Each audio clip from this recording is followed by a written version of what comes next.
19 persuna fl-Istati Uniti kienu infettati bakterja velenuża meta marru jagħmlu tetu. Minnu fih ħareġ avviż biex daw kollha li qed jaħsbu li jagħmlu tetu jiċċekkjaw sewwa min ikun se jagħmilha dwar inka infettata bil-mikrobu M. chelonae li jista' jwassal għal problemi fil-pulmun u fl-għajnejn.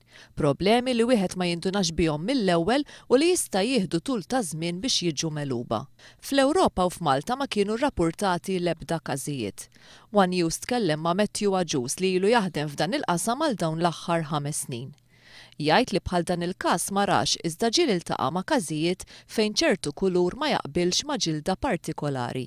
Li naf bihom jiena qatt ma smajt li tista' jkollok dellinka taffettwak fil-ġilda ħażin imma li ġieli ġraw li l-aħmar eżempju l-kulur l-aħmar ma jaqbilx ma' tip ta' ġilda differenti, imma ma tkunx taf jekk mhux li tali persuna mhux ħajaqbel magħha. Aġus jgħid li ħaġa bħal din iżda mhix allarmanti u wara li jingħata trattament meħtieġ tkun tista' terġa' ssir tpinġija oħra b'inka differenti.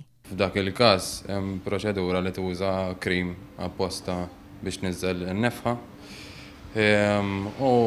u jitlaq kompletament u mbagħad. Dwar is-sitwazzjoni f'Malta, Matthew Aġus qalilna illi huwa jirċievi linji gwida mingħand id-Dipartiment tas-Sanità. Ovvjament tas-Sanità ta' Malta jibatulna email jgħidulna eżempju hemm dak it-tip ta' ditta jew kulur fimt li ma tistax tużagħhom għax ikollhom xi chemical reaction tipo jkunu diġà jafu fuqha, ovvjament ma tixxix dik id-ditta tixxi ditta oħra fimt hawn ħafna tipi ta' ditti tal-inka li huma approvati minn naħa tagħhom. Aġus kompla jgħid li hawn ħafna tipi differenti ta' inka u għalhekk huwa jżomm ruħu aġġornat biex kemm jista' jkun dejjem ikollu l-aħjar prodotti għall-klijenti tiegħu.